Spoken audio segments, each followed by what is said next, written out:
Prometerás a Deus e à Senhora Santa Maria que sempre, de maneira absoluta e sem concessões, manterás tua castidade para sempre. E que não obterás riquezas nem honras e nada, nem sequer essa espada te pertencerá. Que servirás a Deus como o mais pobre dos mortais e que renunciará à vossa vontade até o fim dos dias. Que nunca abandonarás esta casa nem por uma causa forte ou débil, nem por um motivo melhor ou pior. Suportarás as más palavras. E se quiseres dormir, te façam velar. E se desejares velar, te mandem repousar.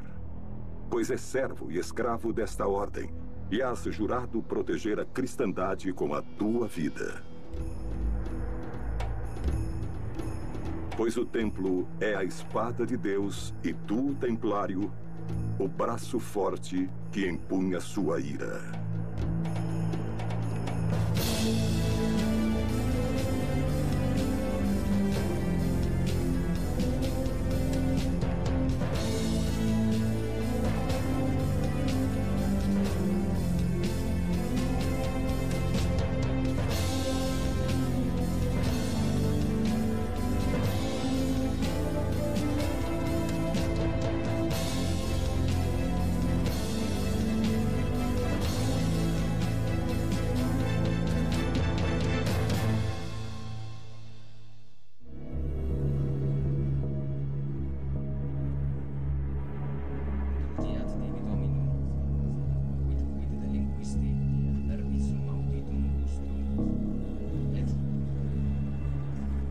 Não é a lepra, nem a peste.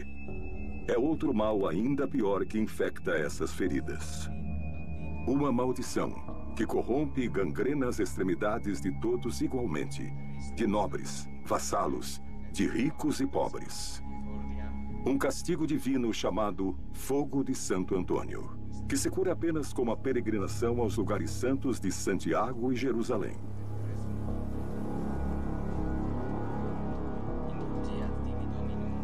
Essa mulher não suportará o longo caminho. Para ela, já é tarde demais. Recitará 1000 vezes todas as orações. Abraçará amuletos e atenderá a conjuros e preces. Mas o frio intenso e as mentiras acabarão consumindo tudo. Tudo, menos sua alma.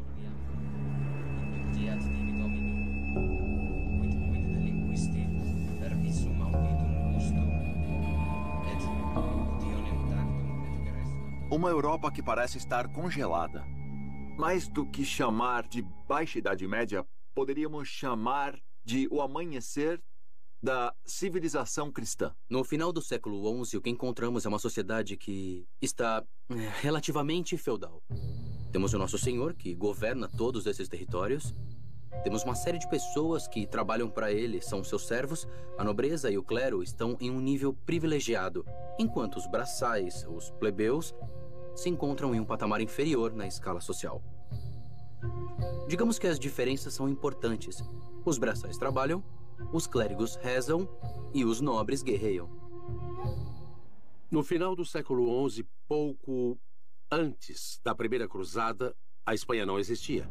A Península Ibérica era um conglomerado de reinos no norte, no mundo cristão, e no sul, o sul muçulmano. Al-Andalus estava sendo reunificado com o Império Norte-Africano, os Almorávidas, que vinham conquistando e incorporando pouco a pouco seu reino ao reino de Taifas.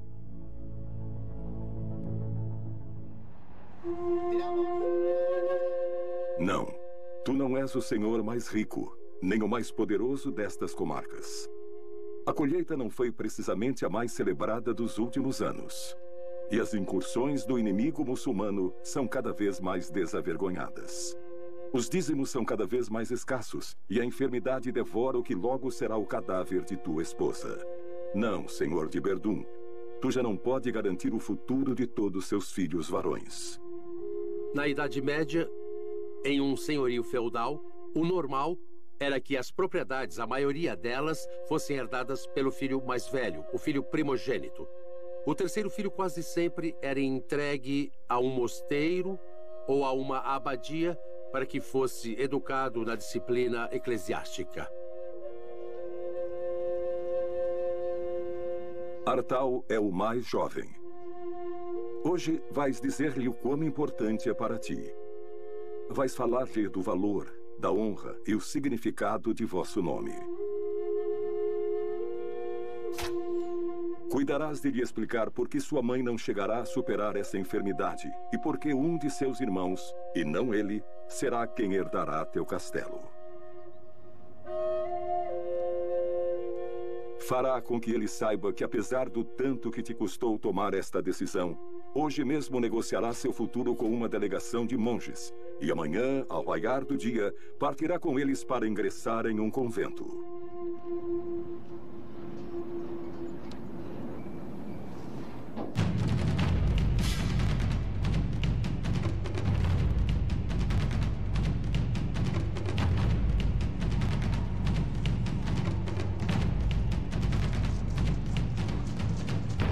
O sistema medieval de Morgado propicia uma concepção de mundo na qual os filhos são um benefício. Quanto mais filhos tivessem, melhor. Mas levando sempre em conta que se tinha que respeitar a primogenitura, ou seja, o mais velho. Daí veio a palavra Morgado. Era ele quem herdava o patrimônio familiar. Aos demais, não restava outro remédio senão entrar na mesma corte do rei, ou em uma ordem religiosa, ou simplesmente pertencer ao estado clerical. A herança era um elemento muito importante naquela época. Os primeiros senhores, os primogênitos, podiam dispor da herança e administrá-la. Mas outros tipos de nobres, como os nobres secundários, tinham opções limitadas. Por isso, se uma pessoa que no século XI abandonasse a casa paterna para ir ao mundo, era muito lógico. Isso tinha todo o sentido do mundo, era muito natural nessa época. Não só na Espanha, mas em qualquer parte da Europa. Fazia todo sentido do mundo que um dos filhos se dedicasse à igreja.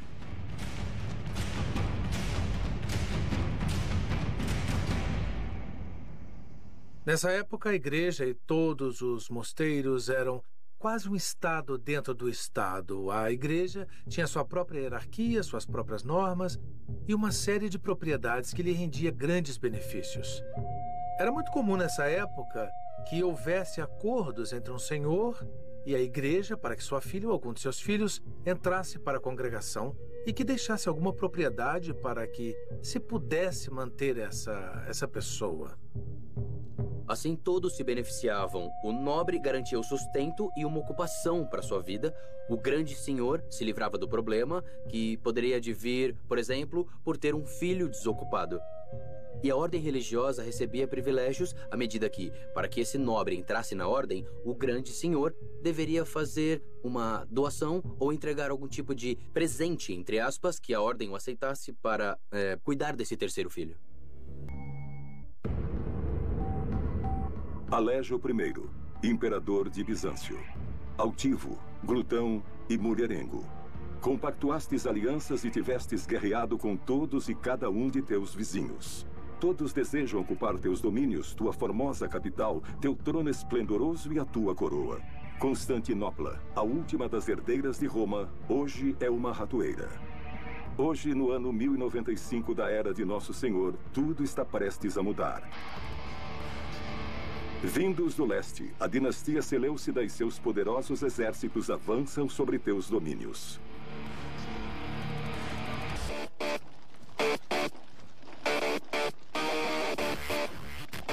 Não tem soldados bastante para fazer frente a esta força. Desta vez, as cruzes não poderão frear aqueles que portam o coração nas mãos. Hoje, escreverás uma carta e enviará ao poderoso Papa do Ocidente. Pedirás ajuda em nome de toda a cristandade. E rezarás. Rezarás para que apareça um gigantesco exército de valentes cristãos dispostos a enfrentar esta ameaça. Ou para que caia um raio dos céus para varrer todos esses sarracenos diretamente para o inferno. Tua mensagem percorrerá a Europa. E ainda que tu não chegues a saber nunca, essa maldita carta provocará uma guerra eterna. As Cruzadas.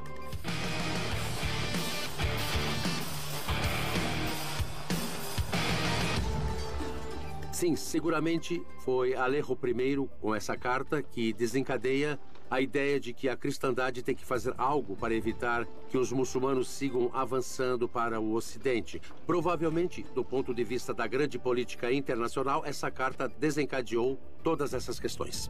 Os livros de história falarão de ti, Alejo. Dirão que fostes um astuto político que soube manter a salvo o Império de Bizâncio. Para mim, continuarás a ser um glutão.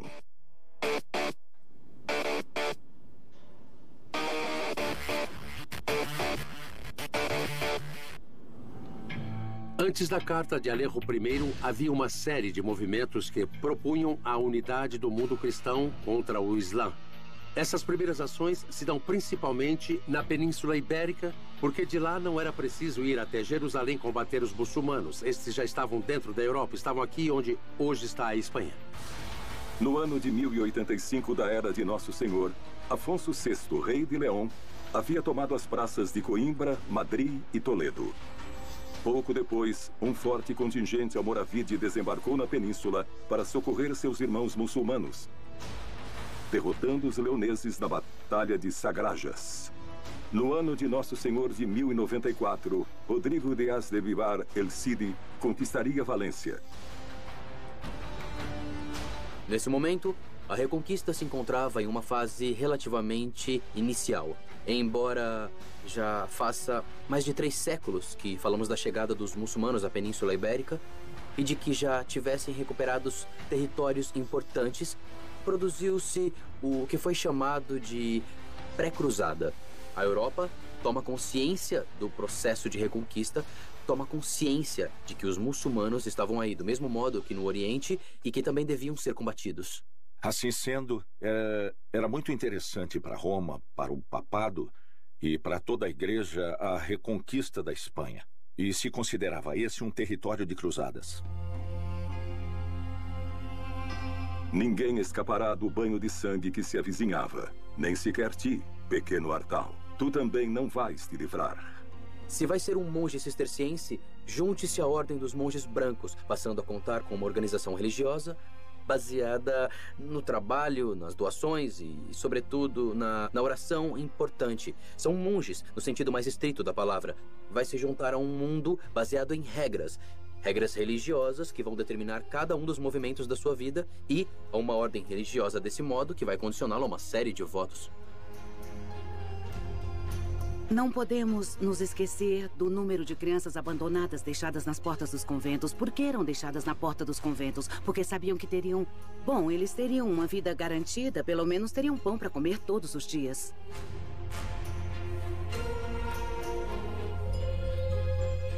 A regra de São Benito prevê a possibilidade de que os pais possam levar seus filhos ao monastério para serem monges. São Benito fala deles, São Benito fala dos meninos.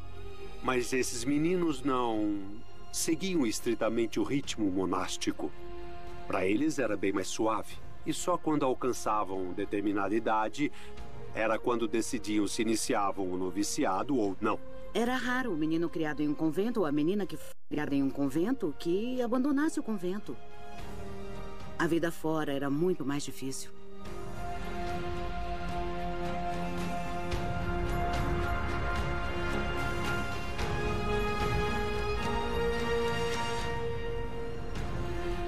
Confia nesses monges, Artal. Eles farão de ti um homem sábio e temente a Deus. Ensinar-te-ão a orar e a viver do trabalho de tuas mãos, pois a ociosidade é inimiga da alma. Rezarás 8 vezes ao dia e comerás uma vez. E não sentirá necessidade de sair deste monastério. Isso não convém de forma alguma à tua alma. Jurarás obediência ao abade e aos teus irmãos. Prometerás ante a Nossa Senhora Santa Maria que sempre, de maneira absoluta e sem concessão, manterá para sempre a tua castidade. E que servirás a Deus como monge e como o mais pobre dos mortais.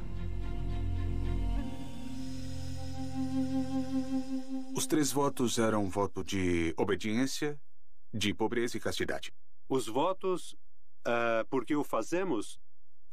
A finalidade última do voto é acompanhar Jesus. Queremos acompanhar o Senhor Jesus. Ele aparece no Evangelho vivendo na total pobreza, vivendo em obediência e vivendo em castidade. Aí o religioso diz: quero servir como Jesus. Tudo isso é como dizer, duro. É duro porque, bom, dessa forma, parte da ascese, da luta, do combate.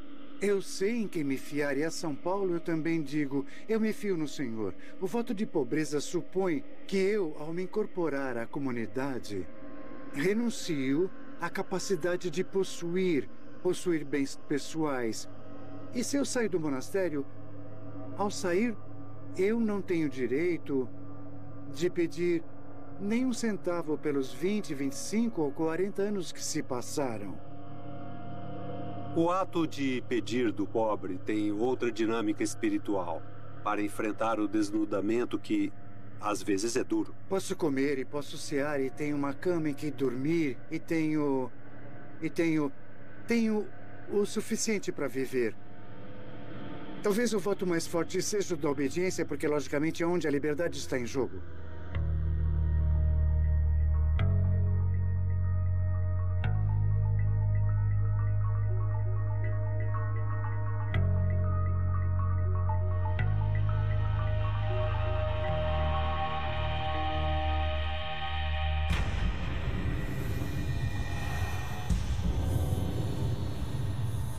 A ideia de unir todas as nações cristãs da Europa sob um único estandarte já anda por tempo demais rondando em tua cabeça. E essa carta, reclamando tua ajuda, chega em momento muito adequado. Parece ter caído dos céus. Sois Urbano, o segundo, o Papa de Roma. Quem melhor que tu para liderar essa união de infantes, reis e cavaleiros contra os inimigos de Deus? Hoje te armarás de valor e vais declarar a primeira das muitas cruzadas que estão para vir. Urbano II era um papa muito peculiar. Provavelmente tivesse gostado mais de ser o general que dirigia umas tropas ou um exército do que o pastor dos cristãos. O pastor dos católicos, que é o Papa de Roma. Urbano II proclama a cruzada, a primeira cruzada, nos arredores da cidade de Clermont, certamente influenciado pela Carta de Alejo I, mas também pela ideia que havia surgido alguns anos antes que algo deveria ser feito para enfrentar essa segunda leva prevista do Islã sobre a Europa. Nas cercanias da cidade de Clermont, haviam se reunido milhares de fiéis dispostos a deixarem-se seduzir por tuas palavras. Fale-lhes de todas as atrocidades que estão sofrendo nossos irmãos cristãos no Oriente. Minta-lhes, diga-lhes que chegaram inclusive a queimar igrejas. Diga-lhes que tu, ou melhor ainda, diga-lhes que Deus, nosso Senhor, lhes ordena partir imediatamente para destruir essa raça vil que ocupa a Terra Santa. Prometa-lhes que todos aqueles que morrerem por esse empenho serão absolvidos de todos os seus pecados. Prometa-lhes a vida eterna. E quando lhes perguntar se poriam suas espadas a serviço dessa guerra santa, eles todos responderiam: Deus o quer, Deus o quer. Era esse o grito dos cruzados: Deus o quer. E o que o Papa reclama nesse discurso é a unidade. Diz: acabai com vossos enfrentamentos. Não somos o inimigo. Nós cristãos não somos o inimigo. Temos de nos unir contra o inimigo. O inimigo é o muçulmano. O inimigo é o sarraceno. O Papa Urbano II chamou às armas os europeus para irem defender e libertar a Terra Santa. Claro que nos dá a ideia de um personagem, de um papa muito imbuído nesse espírito que chamamos de reconquista da Península Ibérica, de cruzadas em geral, que devia provocar e que realmente provocou um efeito bem imediato nas pessoas de seu tempo, porque houve uma resposta massiva ao chamado do Papa em seu discurso nessa predicação de uma cruzada em Clermont-Ferrand em 1095.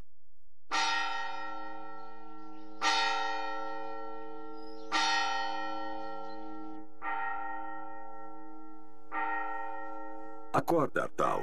Tocam a matina. E não pode chegar tarde. Para manter a ordem estrita que rege esse monastério, temos de seguir ao pé da letra cada um dos 73 capítulos da regra de São Benito. Aprenda-a. Ela te dirá quando orar, quando trabalhar e quando repousar.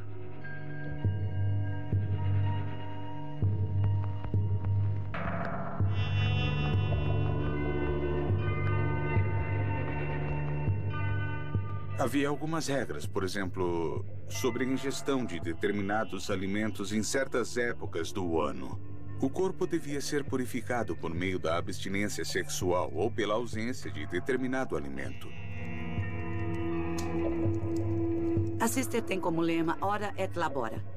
Então, sua vida seria esta. Levantar-se provavelmente às 3 da madrugada para iniciar com as matinas, rezar todas as horas que forem chamados e, enquanto isso, guardaria o silêncio entre uma hora e outra.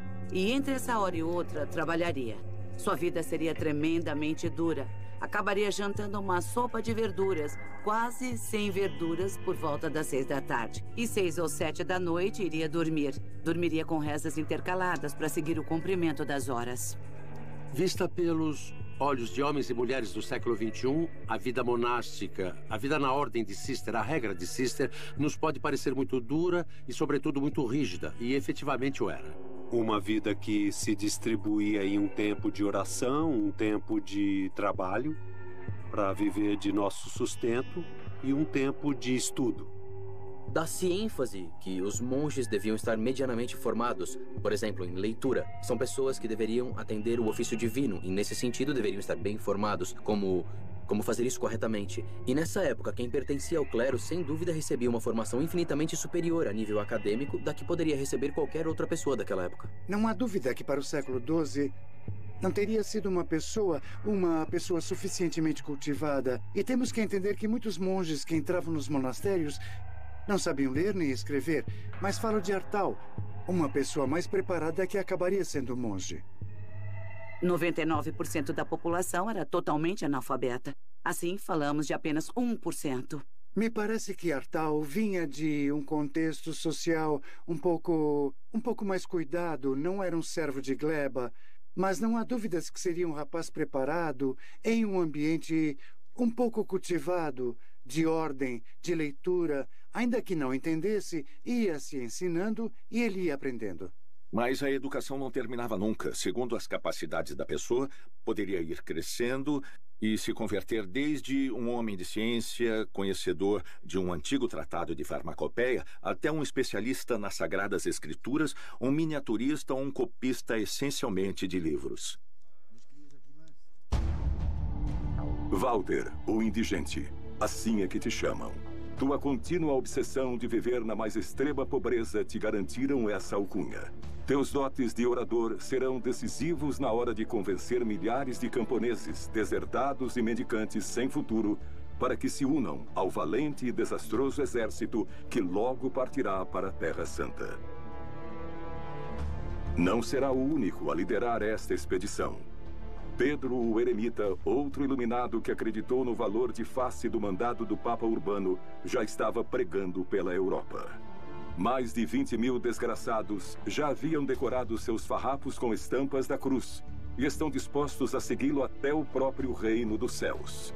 Não sabem ler, não têm a menor noção do tamanho do mundo ou da extensão dessa viagem. Apenas no que acreditavam é que todos os seus pecados serão perdoados ao arrebatarem Jerusalém dos muçulmanos. Depois do chamamento em Clermont em 1095, iniciou-se na Europa um processo muito interessante e, ao mesmo tempo, muito amplo de peregrinação massiva. Uma peregrinação que não estava tão orientada em visitar os lugares santos, mas como uma conquista pela espada de tais territórios. Mas se isto for pouco, encha-lhes a cabeça de ideias milenaristas. O fim do mundo se aproxima. Fiéis seguidores de Cristo, ajoelhem-se, pois não encontrarão consolo na outra vida se não purificarem antes todos os vossos pecados.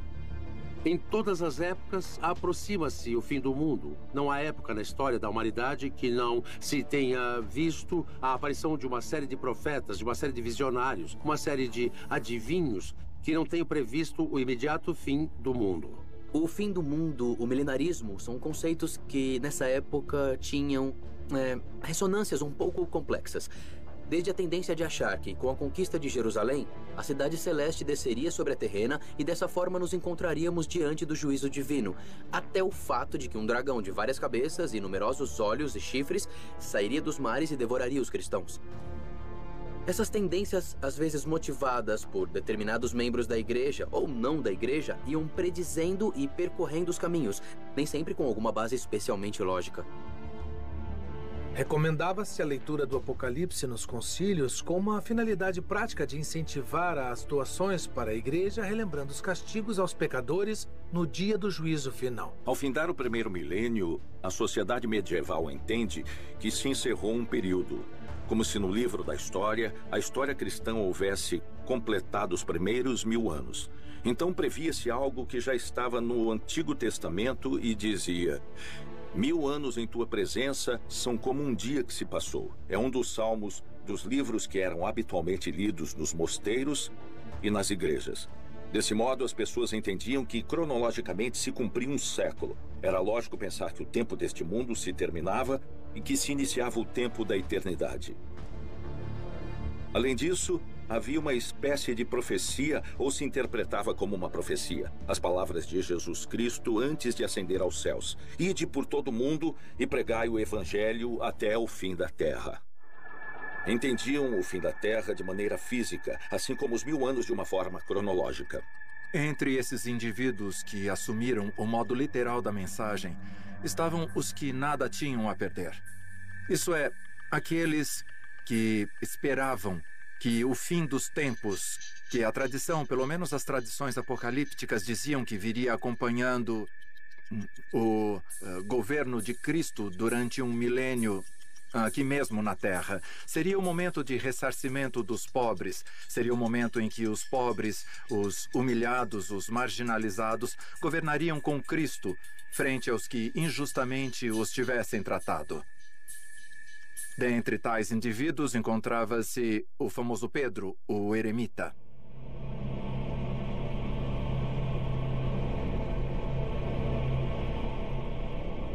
Pedro, o eremita, que era um louco, um iluminado, um homem convencido de seu caráter messiânico, que teria sido designado provavelmente por Deus para encabeçar um movimento que acabe com o Islã e com os muçulmanos hereges, os filhos do mal.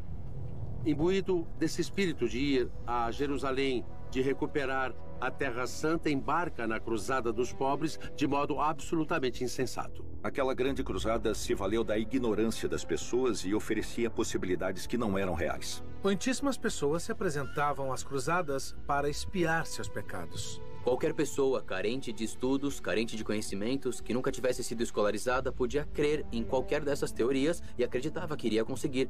Isso é um dos grandes componentes do milenarismo e que motiva os movimentos cruzadistas e que motiva todas essas peregrinações. Portanto, mesclavam-se muitas coisas. Se mesclou o fanatismo, o crescimento da população e o fato de que na Espanha a reconquista também se considerava uma cruzada, estava muito avançada. Era gente mal preparada. Ainda que tivessem muita fé, não tinham instrução militar, nem sequer possuíam a caridade cristã que os impelia a libertar a Terra Santa, porque fizeram grandes maldades, porque cometeram também enormes crimes e acabaram sendo dizimados no caminho para Jerusalém. Chegarás a Constantinopla, cruzarás o Bósforo, e aí, perto da cidade de Nicéia, o exército seleucida os exterminará a todos. As mulheres serão enviadas aos haréns e as crianças aos mercados de escravos. Pode-se dizer que Pedro Eremita foi uma criatura papal que saiu do controle do Papa. Essa seria talvez uma definição que melhor poderia lhe corresponder. Recorde das palavras do Apocalipse. Vi as almas dos que haviam sido degolados, e a cada uma lhe foi entregue uma vestimenta branca. Os cistercenses vestiam branco, adotaram o hábito branco como símbolo da pureza, como símbolo também de pobreza e, ao mesmo tempo, como símbolo que representa a luz de Deus, uma luz branca, uma luz que não tem cor.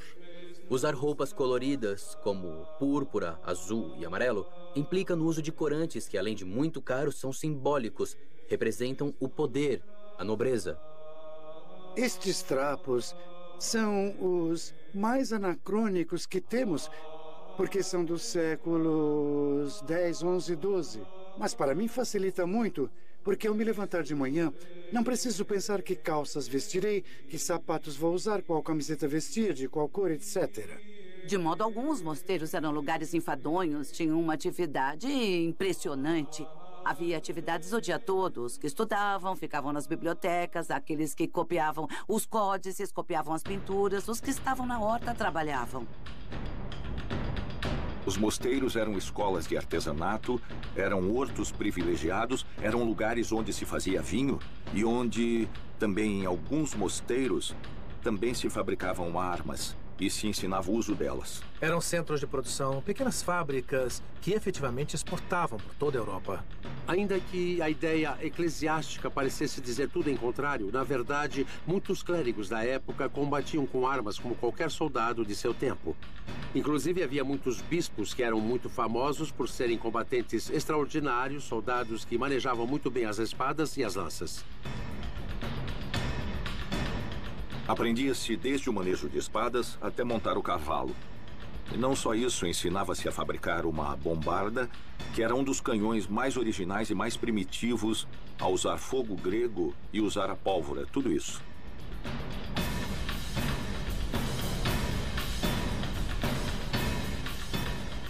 Na Idade Média, um combatente que não estivesse treinado, que não tivesse treinado golpes de machado, golpes de clava, cargas de cavalaria ou o manejo de espada em uma batalha estava perdido. Na Idade Média havia muito poucas oportunidades. Se não estivesse treinado e fosse atingido por 2 golpes, no terceiro estaria morto. Na liturgia, os monges deviam cantar numa forma varonil, um pouco forte, como cavalheiros marchando para a guerra.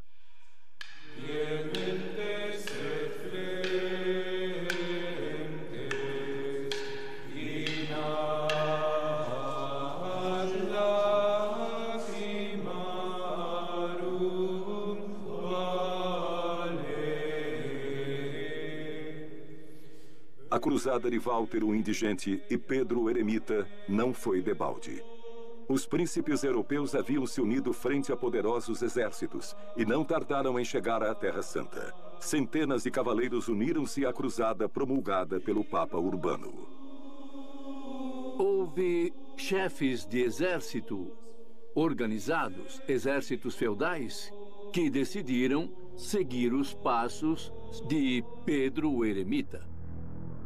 Passarão por Antioquia e Edesa a fogo e sangue. E tu, Pedro, tu que sobreviviste a Nicéia, terás a honra de bendizer desde o mesmo Monte das Oliveiras a carnificina que nesta mesma noite inundará de sangue as ruas de Jerusalém. Traduzindo do castelhano, o Capitão Aranha faz que todos embarquem, mas ele fica em terra. Pedro o Ermitão sobrevive, é claro.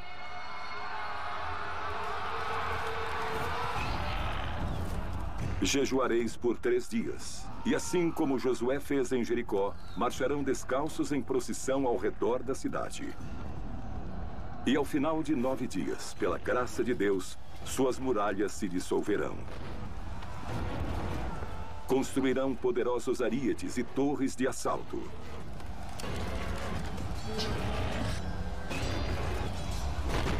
Os mais piedosos cortareis as cabeças dos muçulmanos. Os outros ireis longe e arrastareis seus corpos até as fogueiras. As ruas e praças de Jerusalém se encherão de mãos e pés cortados. E se derramará tanto sangue que os cadáveres nele flutuarão. Jerusalém, o destino da primeira cruzada, o objetivo fundamental dos cruzados, foi conquistada em 15 de julho do ano de 1099. Durante 3 dias e 3 noites, queimareis sinagogas e mesquitas. Os mais covardes matareis aos anciãos, às crianças e mulheres. Os mais soberbos colocareis coroas de ouro no mesmo lugar onde Cristo portou uma de espinhos. E quando não restarem mais infiéis que maltratar, os levarão em penitência até a igreja do Santo Sepulcro para a cerimônia de ação de graças. A matança que se produziu foi terrível. Os cronistas cristãos contam que o sangue dos muçulmanos chegava até os tornozelos. Nos falam das ruas de Jerusalém cheias de sangue e que o sangue chegava até a metade das pernas dos cavalos, de mortos, de torturas, de todos os tipos de barbaridades.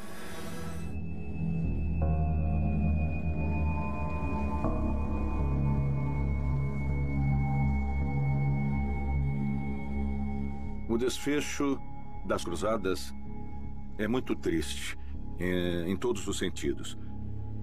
Representa um dos grandes fracassos da humanidade. Desde Roma, te manterás adiante do avanço de tua guerra santa, a primeira de muitas que estão por vir. Mas tu, Urbano, tu morrerás 14 dias antes da Batalha de Jerusalém. Nunca saberás se a Terra Santa chegou a ser liberada, e eu também nada direi.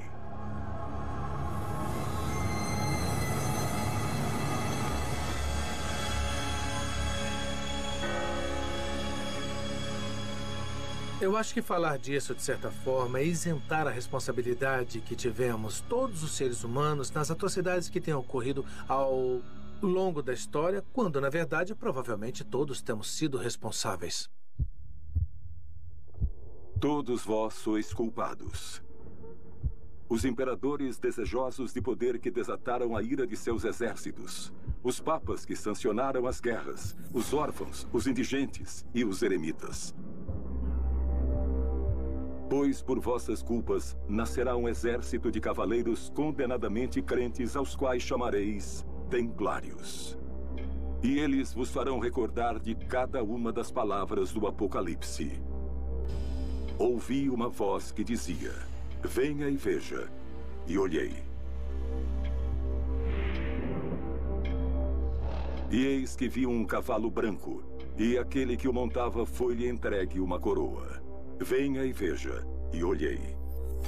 E saltou outro cavalo, e aquele que o montava foi-lhe dado o poder de acabar com a paz da terra. Venha e veja. E olhei. E lá estava um cavalo negro, e aquele que o montava tinha uma balança na mão. Venha e veja. E olhei. E havia outro cavalo, e aquele que o montava tinha por nome Morte. E os reis da terra e todos os seus servos se esconderam, porque o grande dia de sua ira havia chegado. Se fazem barbaridades, coisas más e coisas mal feitas e continuam a fazer, então o nosso desafio é pararmos um pouco, entrar no coração humano e olhar as coisas com muita benevolência, com muita misericórdia, como diz no Evangelho. E se existem muitos desmandos, apontá-los com o dedo e dizer: não é esse o caminho. Não tomai a vida do outro. Deus a declarou sagrada. São estas as palavras do profeta Maomé. Em nome de Alá, o compassivo, o misericordioso, e a ti somente servem, e a ti só imploram por ajuda. Porque tu has criado um inimigo como este. Porque envias essas abomináveis cruzes vermelhas e esses demônios de olhos azuis que sabem apenas matar. Tu, o Todo-Poderoso. Diga, como poderá o Islã perdoar essa afronta? Como fazer para esquecer? Logo anoitecerá. Vós deveis orar. E também nós.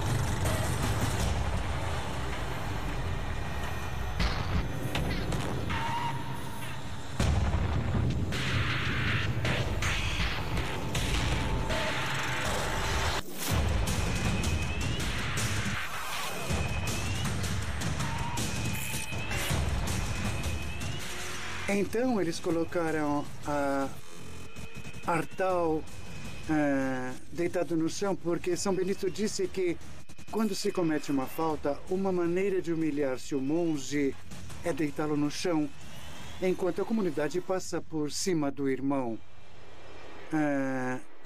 Eu creio que é para sublinhar essa humilhação da falta, de algum modo, é fazendo penitência.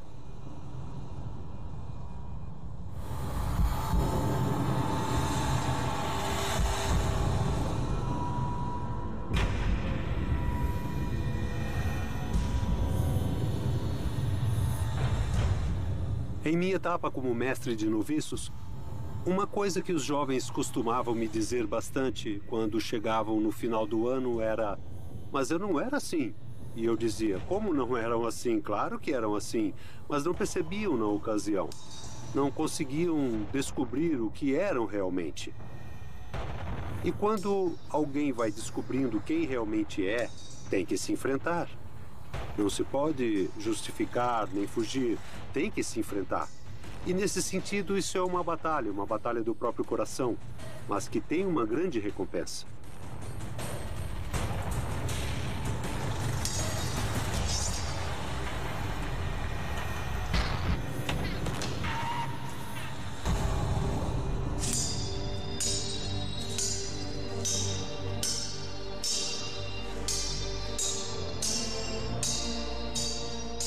Jerusalém foi libertada. A cristandade é dona da terra que Jesus Cristo converteu em santa. Mas tenho de te advertir, pequeno Artal. Os inimigos são numerosos. Já afiam seus punhais com olhos encharcados de sangue. E logo lançarão suas garras sobre o reino de Jerusalém. Não precisamos de mais monges, já os temos em demasia. Necessitamos de cavaleiros puros, que não duvidem no momento de se entregar à ordem do templo e que não temam derramar seu sangue por Cristo. Para nós, homens do século XXI, é muito difícil entender o sentido de uma ordem militar da Idade Média. É muito difícil. As ordens militares surgem por derivação das grandes ordens religiosas. E surgem em torno de uma ideia que é ora et labora, ou seja, trabalho e oração. Ora et labora, neste caso, o trabalho da ordem militar é defender e lutar pela cristandade. Sendo assim, o membro de uma ordem militar que não deixa de ser um religioso, e muitos deles pertenciam ao estado clerical, em vez de trabalhar o campo, dedicando-se à agricultura ou copiar livros, dedicava-se a aprender o manejo de armas e, quando chegava o momento, ia para a guerra.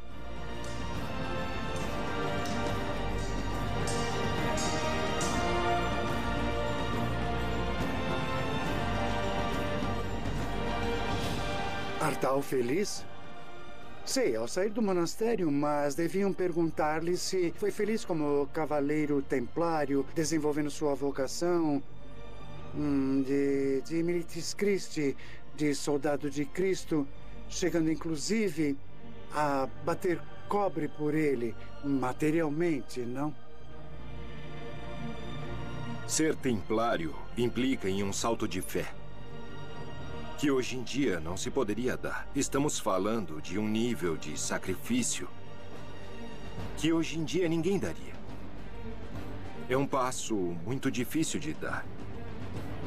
Um templário consagrava sua vida a um propósito que transcendia a vida terrena. Imagina o quanto soava duro e o quanto era belo. Renunciava a sua vida, a seu próprio destino, a ter descendência, a ter posses. E se entregava por convicção própria a um propósito maior, ao que podia oferecer à humanidade, que era servir a Deus.